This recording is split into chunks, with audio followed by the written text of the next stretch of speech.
Welcome to the Big Me Kickoff. It is Monday, January 20th, 1:30 p.m. in the East, 6 hours, give or take, away from the national championship game. Ohio State, Notre Dame playing for it all. Number 7 versus number 8 in the playoff seedings, just as God intended. A game between number 7 and number 8. Let's rewind.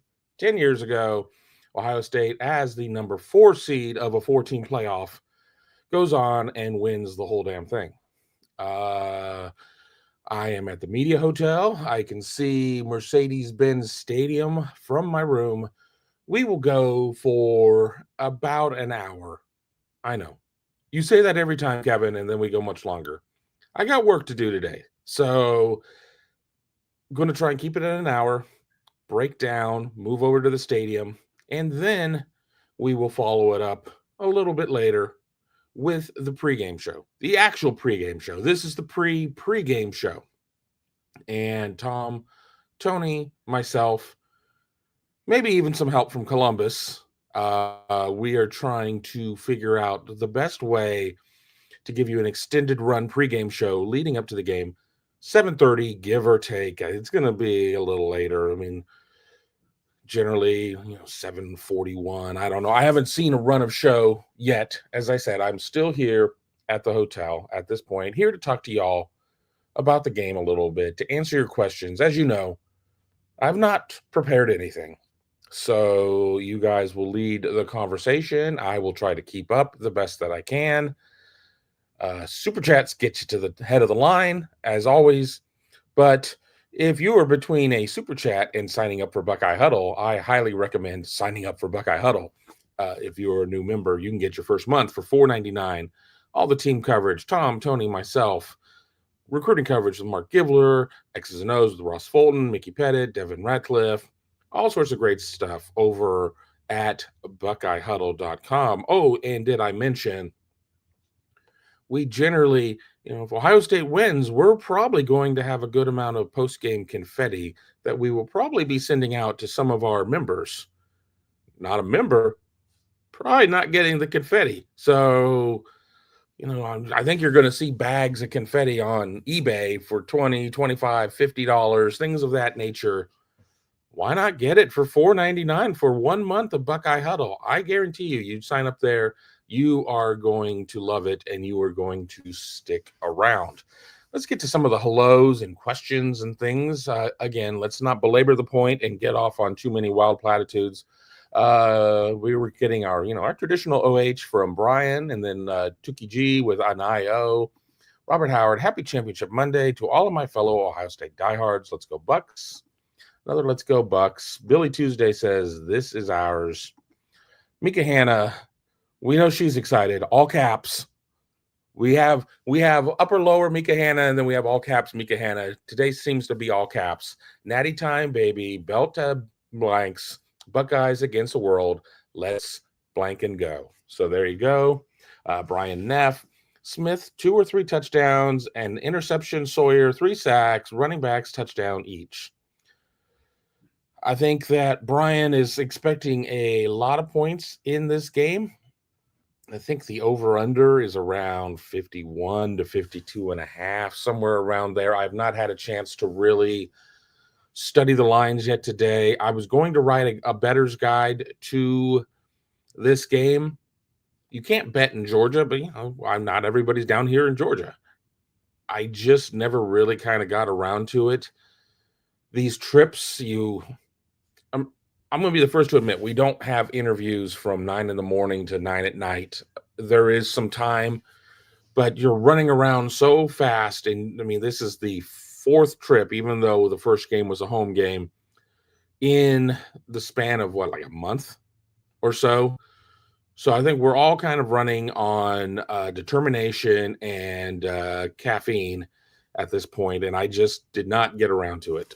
Mika Hanna, $48-14 with the garbage time points for Notre Dame, 565 yards for our offense and double-digit sacks for our defense, calling it now.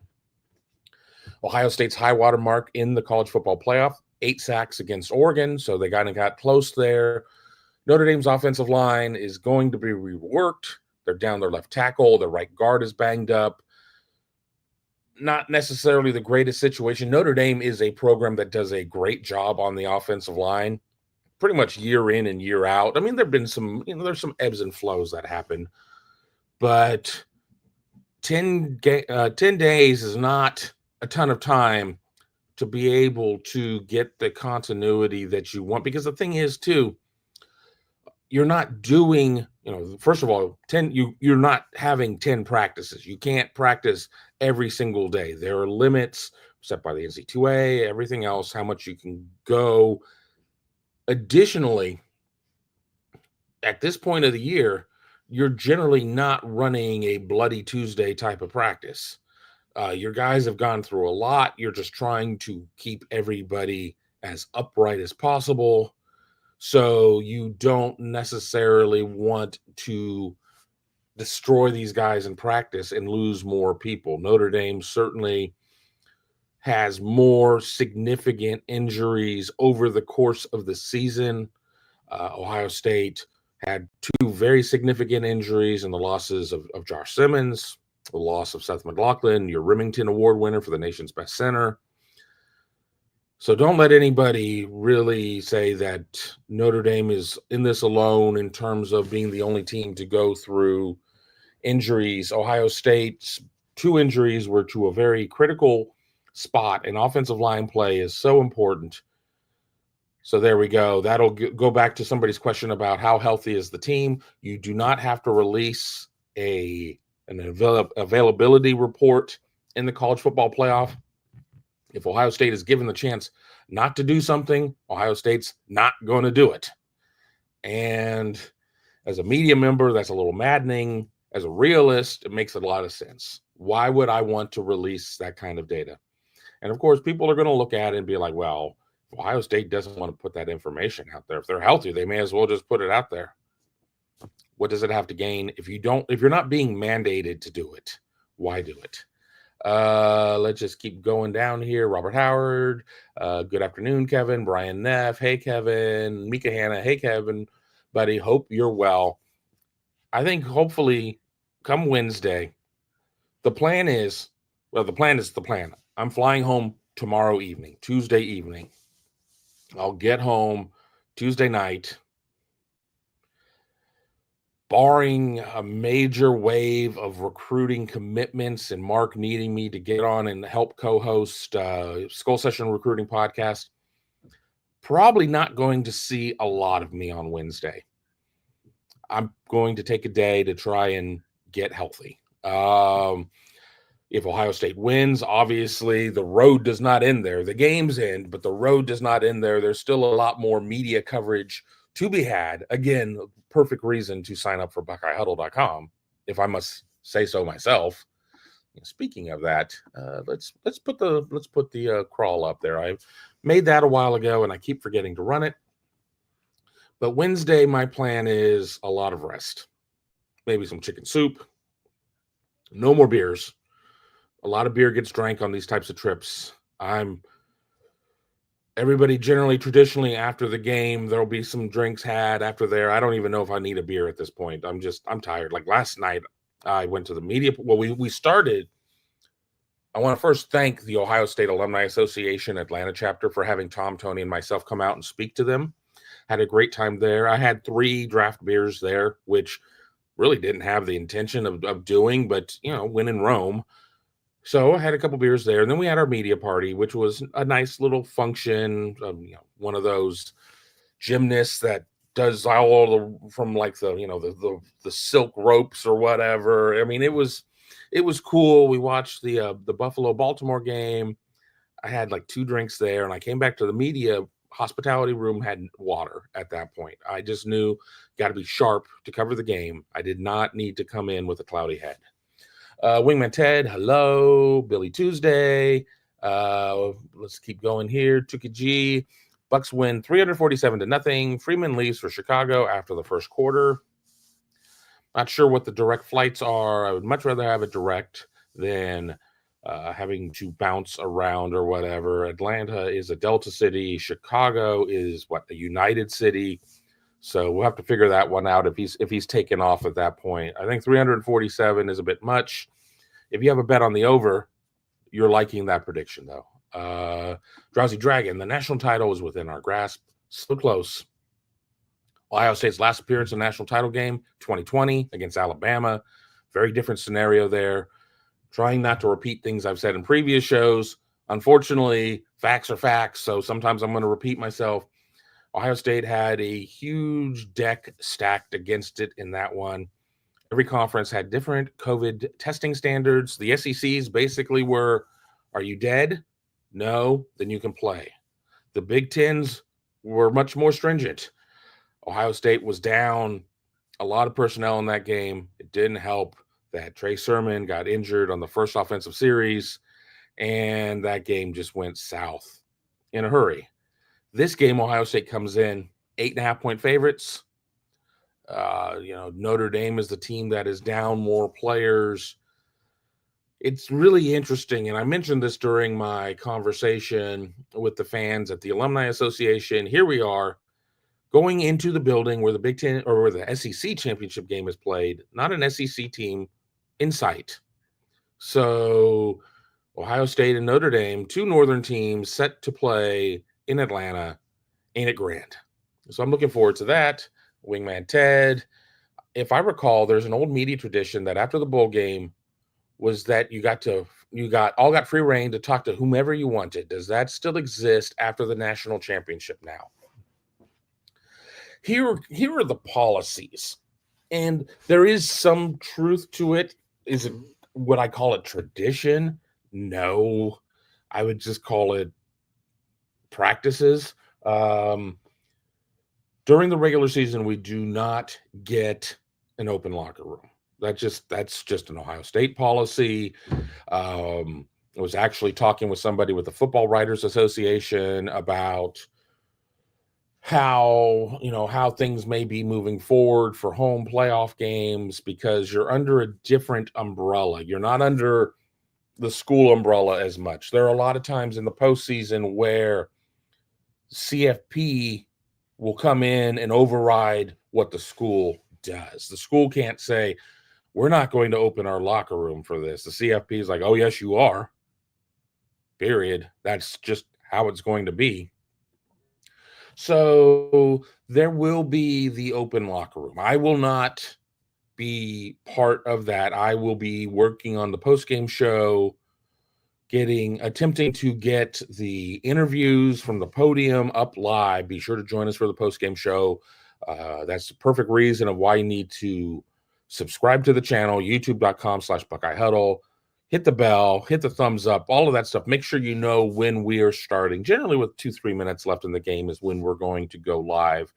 Mark Givler, Garrett Seawright, Devin Ratcliffe, our usual crew should be the ones that, locked in for all of that. I've not had a chance to talk to everybody yet today, but that's how that goes. So, to Wingman Ted's point, we do have open locker room. No photo, no video.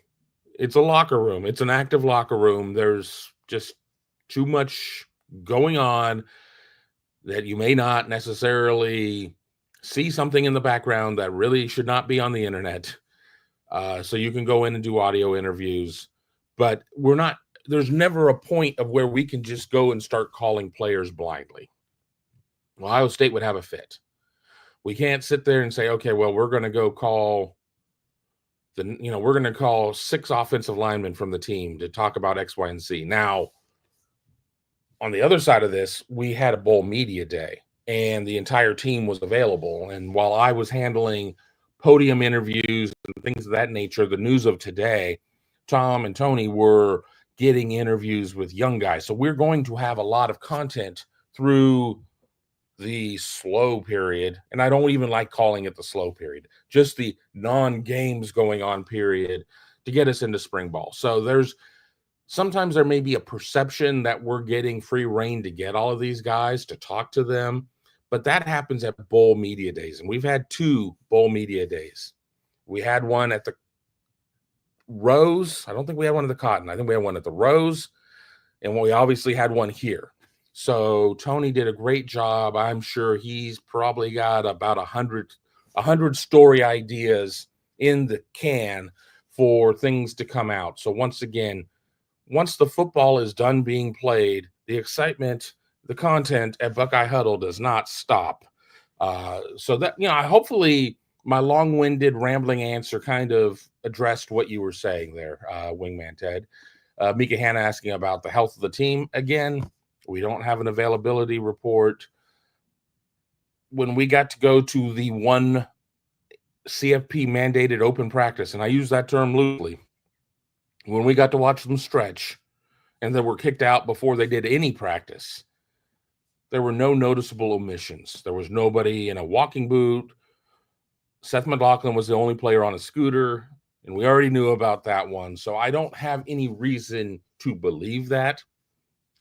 Again, they keep us pretty sequestered from the team in an event like this, especially because, and even going back to the 14 playoff, the championship game was like team arrives on Friday, plays on Monday, home on Tuesday.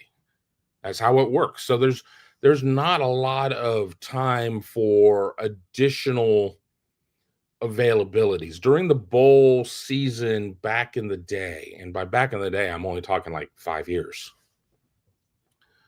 For like a New Year's Day game, a lot of times I would fly on Christmas night, and you would have a day where you would get the offensive coordinator and 8 offensive players, and then the reverse from the other team, and then on the following day it would be flipped, and you would get the defensive coordinator and 8 defensive players, and then you might even still have a media day, and then you would have this, and then you would have that, and you'd have access to 2 practices, and that doesn't exist anymore.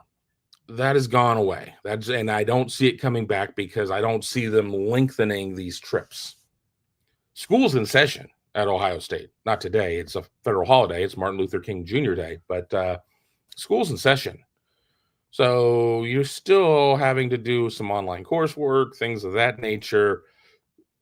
They're never going to come out and say that, oh, we want to make sure that these kids are going to class. A lot of them are doing it online, but still, everybody's got to make progress toward graduation unless they go to the NFL or something like that. John Clemmings, go. Buckeyes, go. Todd McElmurray, go Bucks. Mika asking about the Jim Knowles situation. I don't have a ton of insight. I talked about it a little bit yesterday. I think today is just about the game. And I'm not trying to no-sell your question. I really am not. But I don't want to waste a lot of energy on something that nobody has a lot of answers on. We certainly, as a beat, over said beers that we've had at night, have talked about it amongst ourselves. It doesn't make a lot of sense on the surface to go follow Brent Venables, a coach that might be out by November. He's not been great there. A defensive-minded coach, I can come up with a couple of reasons of why maybe the job might make sense for him. I mean, obviously he coached at Oklahoma State. He has, he's a guy from Philly. So he doesn't have, deep roots in Oklahoma, but he does know some people in Oklahoma, et cetera, et cetera, et cetera. I think this is going to be something. Check in with me tomorrow after the game is done. And I'm not saying it like 12:01 in the morning. I will do a show before I get on a plane to fly back to Ohio tomorrow. And I will be much more prepared to talk about it. I was going to say willing, but willing makes it sound like I have something to hide, and I don't have anything to hide. I just think that the game is the game, and, the ancillary stuff. Jim Knowles is coaching for Ohio State tonight. So that's all that should really matter. That's my view on that one. Gary K, good afternoon, Kevin. Enjoy the Natty later with Tom and Tony. Again, we will be doing an extended post-game show of some variety. Expect to see us bouncing back and forth between Atlanta and Columbus, and Mark and Devin and Garrett, when he's able to do some stuff for a post-game show with us, do a great job of filling that time with very meaningful conversation and analysis and things of that nature while we are gathering sound and getting into position. And again, I don't necessarily know what our plan is for post-game show because I haven't been to the stadium today. I don't know what the podium sound situation is. Do I have to shoot it? Is there a video distribution system that I can plug into our post-game ecosystem? So all I know is check it out. About 2-3 minutes left in the game. We go live. Be sure to follow us on Twitter it's at Buckeye Huddle, I believe. You can follow me at Kevin_noon. We will tweet out early the link to the post-game show, but it's also on our channel. Odysseus says, this feels like a game to unleash tempo like Chip did at Oregon. You have to be successful on first down. I mean, honestly, you can't, if you're running for a yard on first down and it's 2nd and 9 and you're already behind the chains, it's very difficult to run tempo. So you have to have offensive success to be able to run tempo to create more offensive success. If you can't create the initial success, it's really difficult. And what's the situation if you just sit there and you speed it up and you're go, 3 and out, and you're putting the defense back out there? I don't think Notre Dame has the offense to hang with Ohio State. If we see an Ohio State that is an A minus, maybe a really, really high B plus, I think, obviously Riley Leonard, the runner, is an X factor. I think that's something that Ohio State has. Ohio State will be aware of it, will have prepared for it, but will it be prepared to deal with that situation? But I think that, I think if Ohio State hits 30 points, I think Ohio State is in great shape.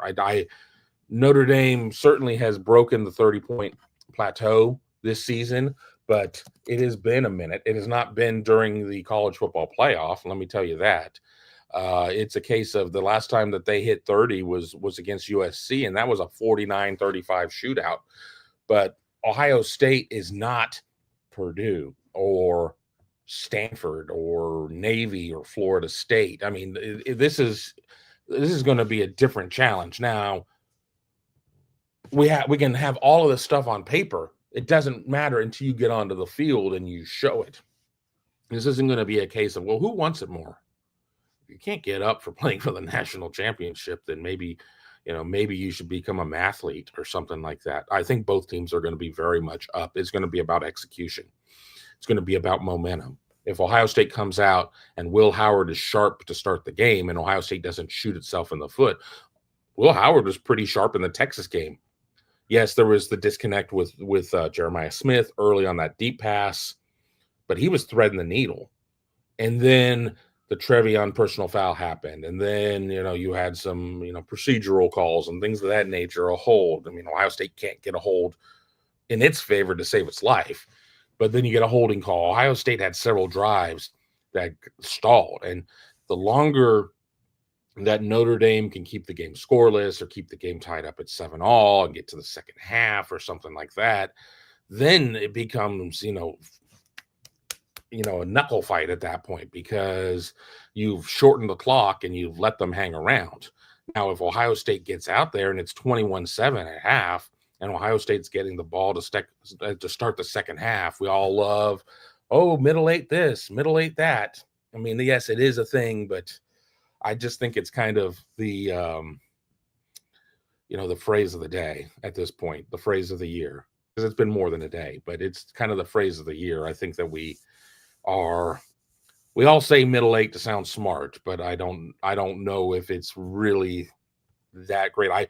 What's also great? The last 8. If you can come out and win the last 8 and, put a team away, that's pretty impressive. You know what else I want to win? The first 8. If I can get up a couple of scores to start the game and apply pressure to my opponent and get them out of their game plan, if they're a running team, which Notre Dame is, and I can make it to where they can't run that often because they're having to come back from 2-3 score deficits, first 8's pretty cool too. So why don't you just come out and win the first 60? I think that's important. If you can win the first 60, to hell with the 8s. Just win the whole damn game. Leave no doubt, as they're saying. Let's keep going. Todd says that, coming from France? I mean, the icon is so small that I'm having a hard time seeing the color combination there. But we do have a lot of people that are checking us out from overseas, across the pond, wherever. Buckeye Nation's reach is global. This ain't no citywide school. This is a worldwide movement. So hello Todd on all of that. Again, let me just keep scrolling. We are once again hopelessly behind, 20 minutes behind on the comments. So that this is truly a Big Me Kickoff, because I talk too much and try to put up as many comments as I can. I want everybody who joins in to feel like I'm seeing their comments and everything else. One day I'll learn, or one day I will convey the message to everybody. If I don't get to your comment, it's not because I don't like your comment. It's not because I don't like you. I'm just trying not to fall off the cliff and run an hour behind. Here we go. JC Beckner, today is the kind of day we're extremely optimistic and terrified at the same time. Yeah, I think there's a good reason for Ohio State fans to have a lot of optimism. Again, 8.5-point favorites, et cetera, et cetera, et cetera. On Yahoo, all of the analysts on Yahoo picked Ohio State to win. I mean, honestly, I'm trying to think of the people that I've seen pick Notre Dame, and it's a small group of Barrett Sallee of CBS/SXM. Pete Sampson of The Athletic. Now, people have said that The Athletic has picked Notre Dame, and it's like, they have like multiple national college football people. Did they come to a consensus, or are we just looking at Pete Sampson's prediction? But there are not a lot of people picking Notre Dame at this point. Now, a lot of the stuff is coming out now, and while I'm talking to y'all, I'm not looking at the national stories and everything else, and that's fine. I've been here at the same interviews that they have and everything else, and I'm in a better position. I've covered the team all year. I know the Jimmies and Joes for Ohio State. Now, I don't necessarily know them for Notre Dame. Ohio State did not play Notre Dame this year. So I did not have a week earlier in the season where I did a ton of film study, but I did over the, previous 2 seasons watch Ohio State play Notre Dame. But that doesn't necessarily mean anything. Each year is its own game and everything else. The team that in 1936 that beat Ohio State from Notre Dame has nothing to do with today, just like the team in 2023 that beat Notre Dame has nothing to do with today. Drowsy Dragon, would the Irish beat Texas, Oregon, and Tennessee on a neutral field? Well, not if it was 3 teams versus 1, of course. That would be very difficult. But I know what you're saying. I think that they would have their best shot against Tennessee. I think Texas would be a really bad matchup. I think Oregon would be a worse matchup. Tennessee, if it drew the same Tennessee that Ohio State drew, sight unseen. You can't sit there and, they would, let's work it backwards and everything else. And we knew that Dylan Sampson was banged up, and we knew that Squirrel White was going to get banged up, and we knew that that Thornton Jr. was banged up and everything else. I mean, if we take it at face value, even if we take it at that level of personnel, I think I think Notre Dame absolutely could beat Tennessee, and that's not me slighting Tennessee. I think this is a good Notre Dame team, but I think that Texas and Oregon both would have been bad matchups. And, let me speak conversely on this. What does Ohio State do against, and again, we're talking about the team they played at the moment. We're not talking about the name brand, Indiana, Georgia, and Penn State. Ohio State played Indiana, beat them 38-15. Granted, the game was in Columbus, not a neutral field. But you're also dealing with an Ohio State team coming off of kind of a flat performance against Northwestern, 31-7. You're talking about a team that lost Seth McLaughlin like on the Tuesday leading up to that game. So there were some extenuating circumstances. The Georgia team we're looking at was not the team that was number 12 in the nation throwing the ball. Carson Beck was already shut down. Gunnar Stockton was just not a great passer. We're not talking necessarily about the Georgia team that was number 12 in pass efficiency defense, or I'm sorry, number 35 in pass efficiency defense. And et cetera, et cetera, et cetera. And then Penn State, I mean, obviously Ohio State played Penn State earlier in the year, beat them 20-13 in State College. What happened in October doesn't necessarily translate there, but I think that Ohio State goes out and has a better record and puts up better numbers against Notre Dame's CFP opponents than the other way around. I don't see a scenario where Notre Dame wins all three of those games. I struggle to find a scenario where Ohio State loses a game to any of those three opponents. Based on Ohio State getting its head out of the clouds and out of other areas where the sun don't shine and running a much better game plan and everything else. Let's not forget that Ohio State still was not super robust in its offense against Penn State, and give a lot of credit to Penn State. Abdul Carter is a tremendous player. Abdul Carter was also playing one-armed in the CFP. They have some dudes. So hopefully that answers your question, Dragon, on that one. Mika says, gonna have to take a nap after this, sick and want to be ready for the game tonight. Yeah, I mean, again, I'm trying to cut this show off at 2:30. I've got 5 minutes of breakdown to get my stuff together. They're running buses every 15 minutes to the stadium. I want to get to the stadium. I want to get set up. I've got to get set up in multiple locations, in the press box, in the post-game room, a lot of things that I have to do. But it didn't make sense for me to go over right now or at 1 o'clock when the first shuttle went over. I can sit there and not worry about annoying anybody by sitting up here in the hotel room. I know what the internet is, even if it isn't great all the time. I know what it is. You never know sometimes when you go to a facility. Let's just keep going here. Billy Tuesday, over under on holding calls against the Notre Dame line. It has to be 0.5. Probably should take the under. But then again, this is an SEC crew and this isn't my stat research, so I can't take credit for it, nor can I necessarily say that, I know this to be 100% true, but I don't think that people were going to post it when it wasn't true. I guess in its last game through 23 flags, I mean, that's a lot. That's a lot. I mean, I think that something being in the low teens feels like a lot. I think in the last game, I think Ohio State had like 9 accepted penalties. Texas had like 5 or something. Or 6. I don't remember. 14, 15, 23 is a lot.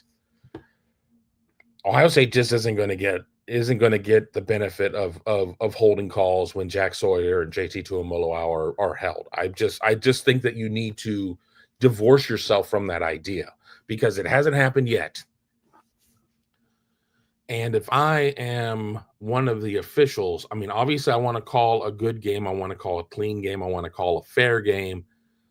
But, we're just like, we don't want a ref show. We don't want to see the officials paid by the flag. We want to see football. So, try to be mindful in how you call the game. I mean, honestly, and we've all said it time and time again, you could probably call holding on every play in football regardless. Texas fans were salty AF that they didn't get like 6 more holding calls in their favor. But that's just not how officiating works anymore. You're just not going to get that. I mean, Ohio State, I watched JT get pulled down. I watched Jack Sawyer get pulled down. I watched one play where Jack got pulled down and he still had a major impact on the play. I mean, it is what it is. So talking about officiating is a very valid concern, but I don't put a lot of time and energy into it because there's too much of a human element to it that is unpredictable. Odysseus jumping in, he had the 0.5, so I agree on there. Let me just keep going. Best damn pot in the land. If nothing else, sign up for Southern Swing. It's quite literally the best of the best for the recruiting spring season. Yeah, it is. I don't want to think about Southern Swing right now. I want you to think about Southern Swing, so you sign up. I don't want to think about traveling for 2. We went 3 weeks last year. We went 3 weeks. That was too long. And it's not that I don't like hanging out with Mark. I'm fine with that. But it was too long to be away from home. It was a lot of schlepping around and everything else. But Southern Swing is great. Again, I said I didn't want to get into the Knowles situation. I'm not going to get too deep into Southern Swing because we got to focus on the game. But for those not familiar with it, Mark and I generally do it all by car, which is horrible, but it doesn't make sense to do it otherwise. Jump in a rental car, head to North Carolina, Georgia, Florida. We've been to Alabama, obviously with Ohio State recruiting the state of Alabama, been to Mississippi, go to Texas.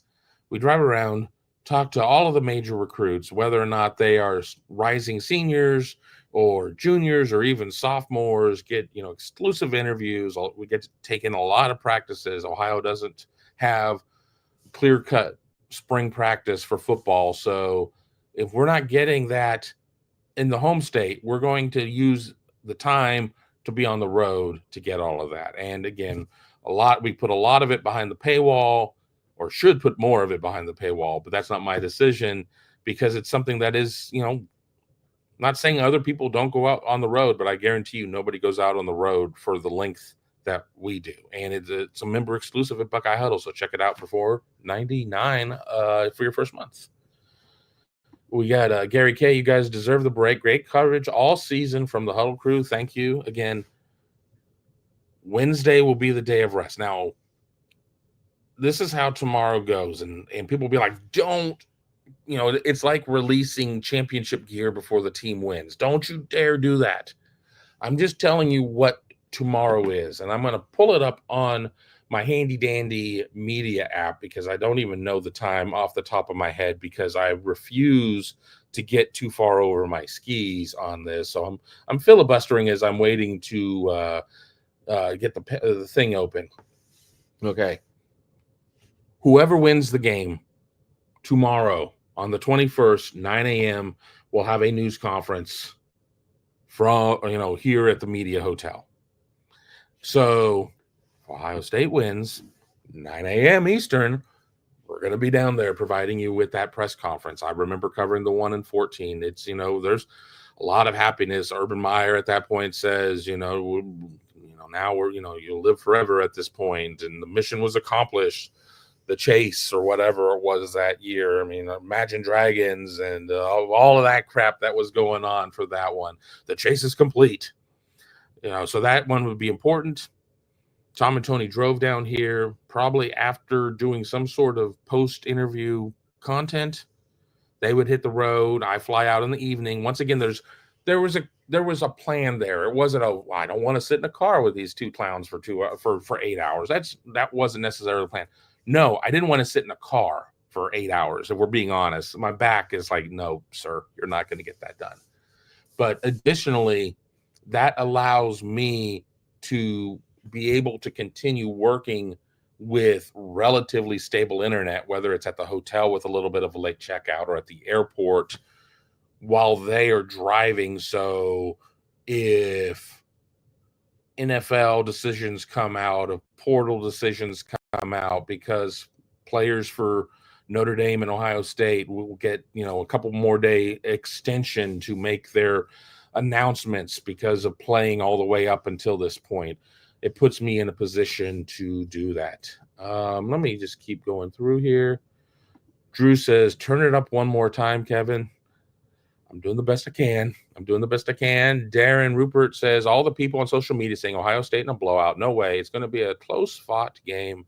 Refs will play a factor in the game, and the two defenses will control the game 24-16. But Darren is still picking Ohio State to win by 8 points. So one possession. I said 31-17. Maybe that's a little too ballsy for Darren or somebody else. Oh, you're saying two possession margin. I just think that Ohio State, if we were going back to the part of Ohio State's schedule where it was playing Nebraska, Penn State, Purdue, Northwestern, and yes, Ohio State beat Purdue by 45 points, beat Northwestern by 24 points, but it beat Nebraska by 4, it beat Penn State by 7. We weren't seeing a really robust offense. Who has Notre Dame played offensively as of late that it has just sat there and taken all out of its game? because I can sit here and I can look at scoring offenses. Yes, Indiana would probably be the closest thing I would say there. Indiana was scoring 41 points. It scored 17 points. I really think that teams that are having to travel for that first round playoff game, a home court advantage, are running into a bit of a buzzsaw at that point. And Indiana was a mess to start the game. Jeremiah Love takes a simple running play, 98 yards, and Indiana didn't know what hit him. Kirk Cignetti was too busy Googling himself. He wins a lot. Google it. And that one went awry. And again, I have no real positive feelings about UGA. That team was a shell of who UGA was earlier in the season. And then with Penn State, yeah, Penn State was scoring 33 points a game. Penn State scored 24. So, yeah, it was a little bit lower than what it normally does. But again, Penn State was very Jekyll and Hyde in terms of what it was. I think that Penn State obviously deserved to be in the playoffs. Penn State made it to the Final Four. But are we really going, and I'm not saying Darren is doing this, are we really going to compare Ohio State and Penn State in terms of their offensive products? I think that would be pretty dishonest, even though Ohio State only outscored Penn State by 2.7 points per game. But Ohio State also has put up 42, 41, and 28 in its last 3 games against 3 national brands in the college football playoffs, 2 of those being at neutral fields. Texas, I'm calling a neutral field, the Texas game at the Cotton Bowl, but maybe it was not necessarily the most neutral of sites. We're going to keep scrolling as I get caught up. We're at 41 minutes, 42 minutes. We're going to go about 18 more minutes. Again, this is a show that I need to do kind of a solid 60 minutes and call it, because got a lot of stuff to do. Got to get to the stadium. Again, you're not going to have to wait long for the pregame show, the legitimate pregame show, as this is the pregame show, kind of like the early morning show, or whatever you want to say. Let's just keep scrolling through.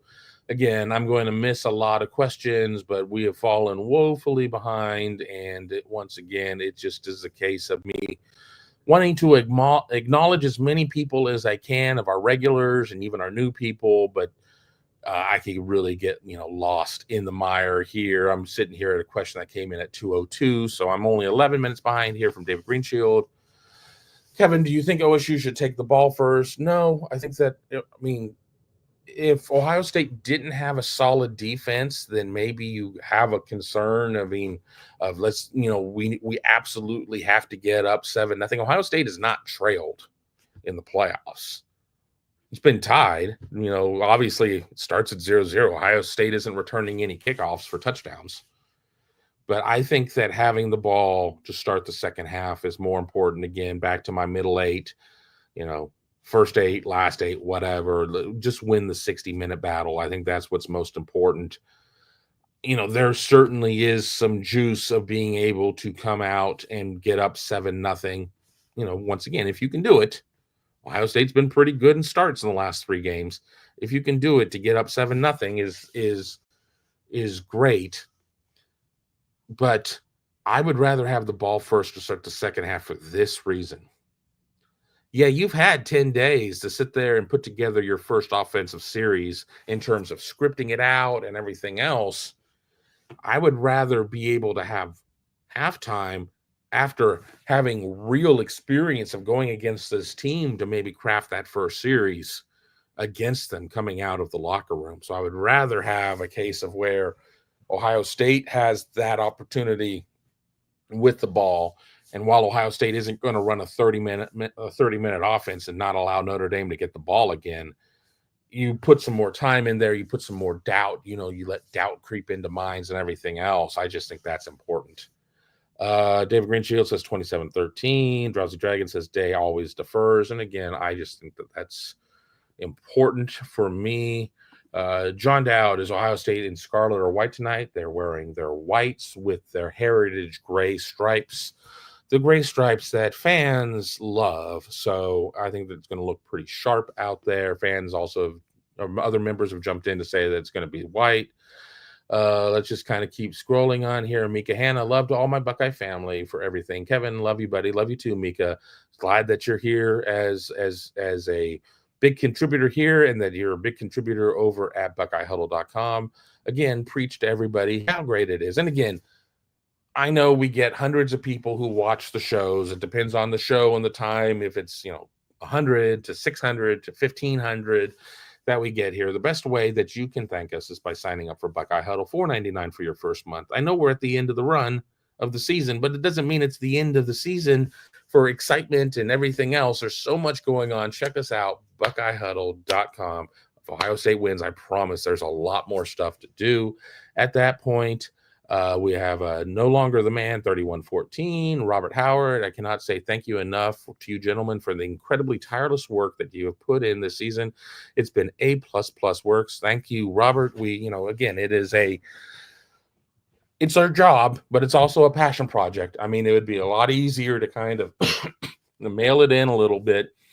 We're all really tired at this point. I can assure you, but everybody's excited, and we're in a very fortunate position to be able to be here and to cover the game for you. And not everybody is able to get here for travel concerns or financial concerns. It's $2,300, I think, is kind of the get in the door price as of this morning. When I was looking, it was like 22. I think it was like in the high 22s all in. People who are hoping that the market kind of craters at the last second. I'm not seeing it. I know of several people who are here without tickets who are hoping for the best. A couple even sought advice from me, and I'm like, yeah, don't do that. If you want to go and you're content with going to an Ohio State bar within, a mile of the stadium, then yes, do it. It's going to be great, but you're not going to be finding tickets for $750. I mean, hell, I was talking to a buddy yesterday who got some tickets like lower sideline. I don't think it was corner. I think it was like lower sideline, but that doesn't mean 50-yard line out of the OSU allotment. I think he said it was like the high 800s per ticket face value. So I don't think we're going to see, certainly we're not going to see tickets dipping below face value. I mean, maybe if you're willing to wait until a halftime and they're just looking to get anything out of it. But I've never been one to go to a game and sacrifice a quarter of the game or more and only to get in at that point. That's just not how I work. I'm too neurotic to do that. I have to be there for the entire game. Hell, I don't even want to go to a baseball game if I can't go for batting practice. I know that's kind of crazy. We're going to just keep scrolling. I know I'm going to miss a lot of questions. I apologize. Doug Shepard Sr., 115 watching and only 32 likes. Come on, help Kevin out. Yes, help Kevin out. Help us all out.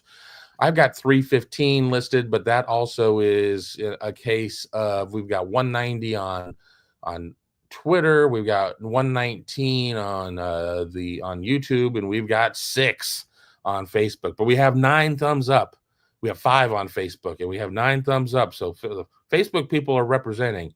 So come on and give us the like. Give us all of that. Follow us on our YouTube channel, youtube.com/Buckeye Huddle. Very important. Brian Hill, 3114.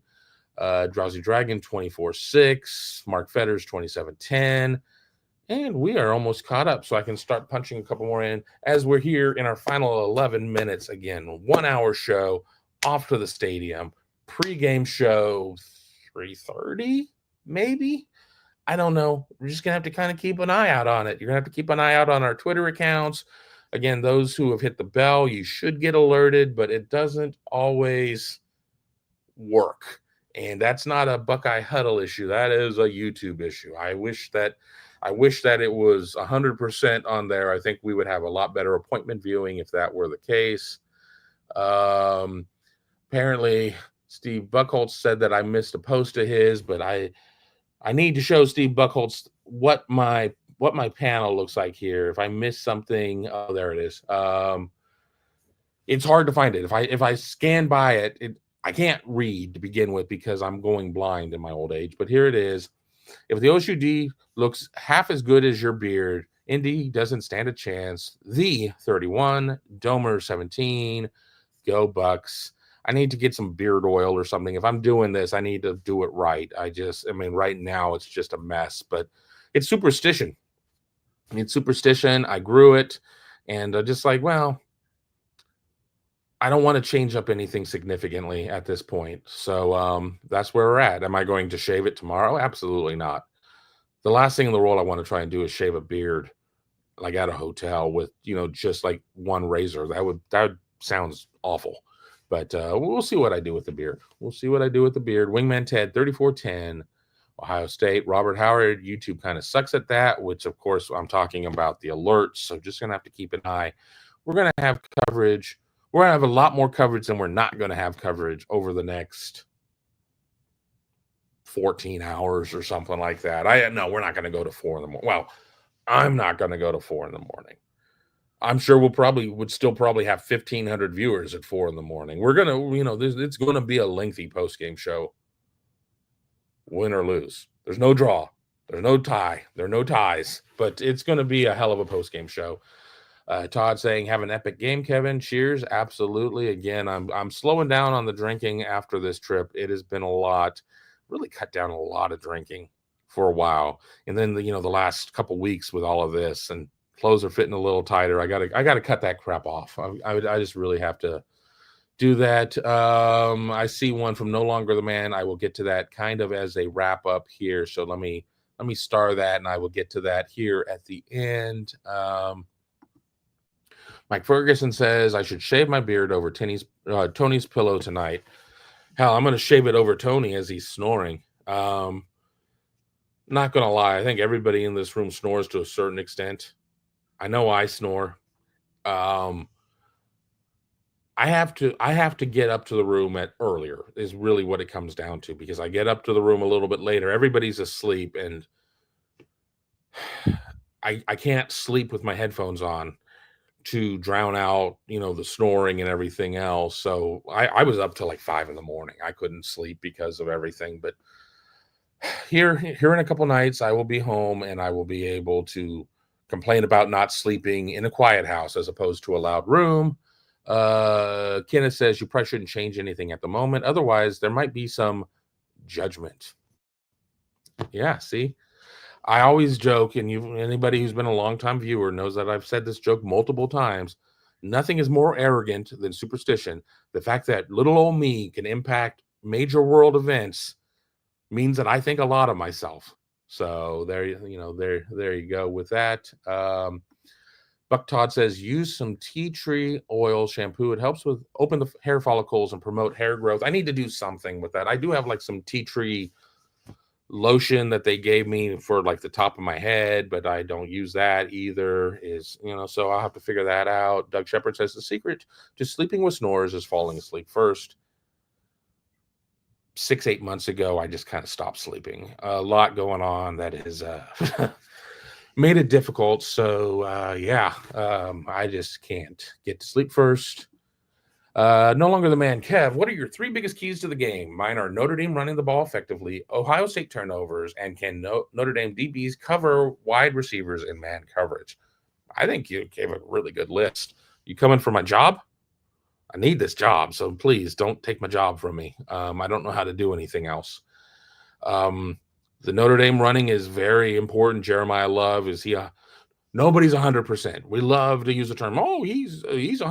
BS. Nobody's 100% at this point. Is he 60%? Because I think that the top end of the bar for anybody is probably about 65. I mean, so how healthy is he? What is Riley Leonard going to be able to do in terms of running the ball?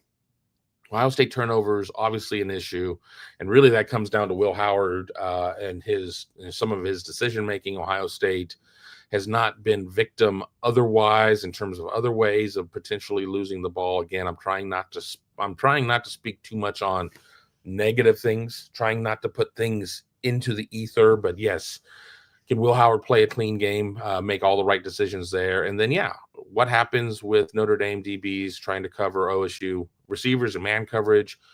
In the time between this show and the pregame show, I know that Tom and Ross Fulton did like a 25-minute show talking a little bit about, again, the X and O's things. It was a live show, but you can go back and find it in our past shows.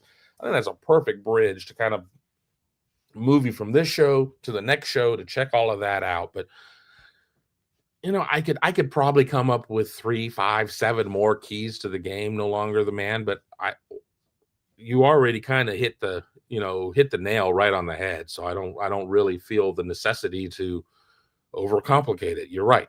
I think you're right on all of it. We got super chat from Steve. Thank you to Tom and Tony. To me, Tom and Tony. I was going to say just to Tom and Tony. What the hell? But appreciate the super chat for sure.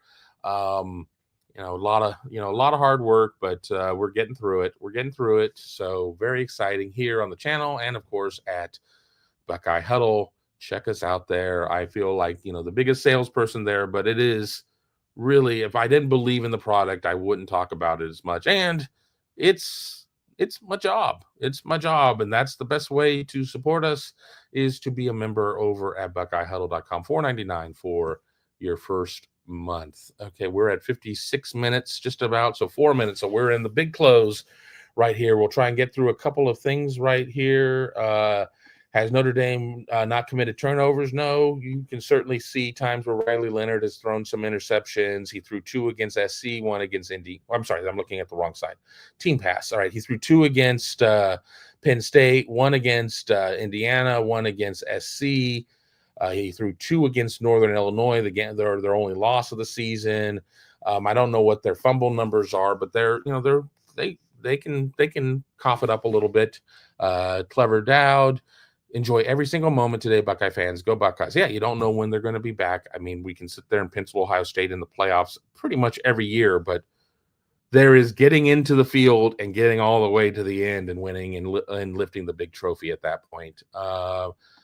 Matthew says Trey is going to run all over Notre Dame. We're going to see on that. I mean, that certainly is the hope for everybody in Columbus and affiliated with Buckeye Nation. Big Earn says that Huddle is fantastic. No, you're fantastic, Big Earn. Thank you for that. And Big Earn also says that I'm a great dude. Well, I'm a dude. I'm doing the best that I can.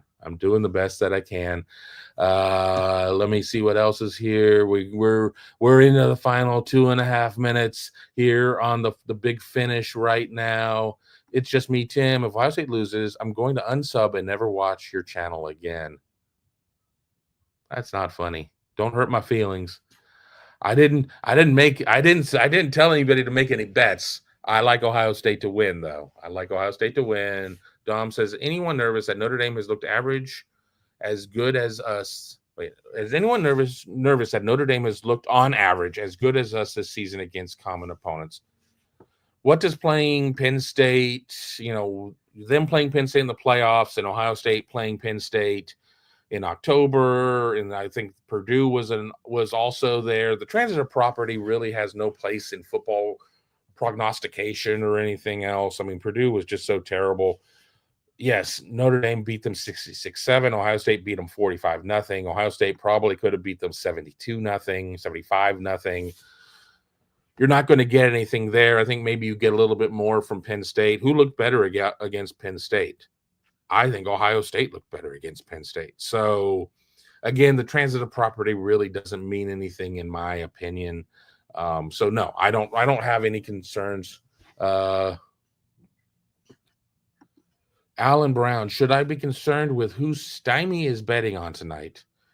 I'm curious about this because I have a fraternity brother and his nickname was Stymie. So I don't know if this is somebody under an assumed name talking about a fraternity brother of mine, or if Stymie is somebody that I don't know who we are referencing. I'm thinking it's the latter, because that seems really, really particular for somebody to be talking about one of my fraternity brothers like that. Jordan Kapler, whether Ohio State wins or loses, I just hope Kevin is having a bad time.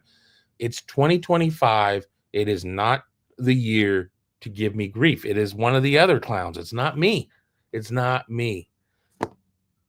We've established this. 26, God willing, if I'm still doing this at 26. And again, I don't know how to do anything else. I think then I draw the short straw, but it's, otherwise it shouldn't be me. Doug Shepard, damn Jordan. I know he's so mean.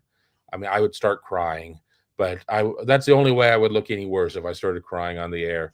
JC Beckner playing Penn State in Happy Valley is also a factor. True. Kenneth, seriously, these dudes have given everything to us and this university, Doug. You can feel how much they care. You know, Ohio State, and this may be my final comment unless we get a super chat. These players really made a commitment to come back to Ohio State, to have one last run, to come back and win a natty. They are 4 quarters or 5. I mean, I don't see this game going overtime. 4 quarters of football away from accomplishing that goal.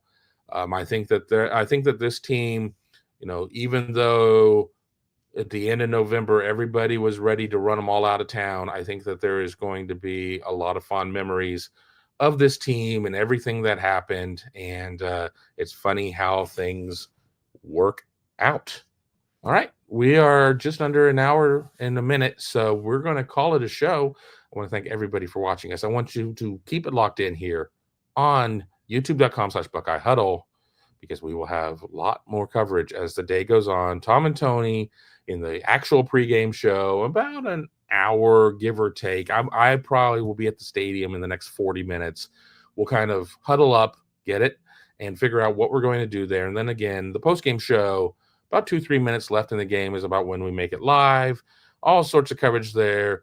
Tom, Tony, in the back half of the show, I'll jump in and do some stuff. Mark, Garrett Searide, Devin Radcliffe. I mean, you know, I don't even know who we're going to have on the postgame show at this point. Interviews, analysis, all that great stuff. Wingman Ted, Super Chat. Anyone else want to see how long we can keep him?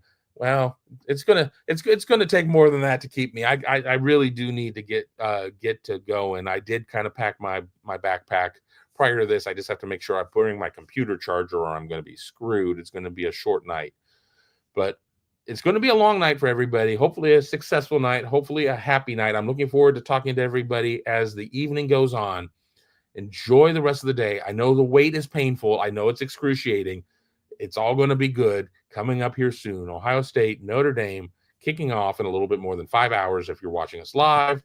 Doug Shepard says, see you later, Kevin. Thank you for the super chat. I appreciate it.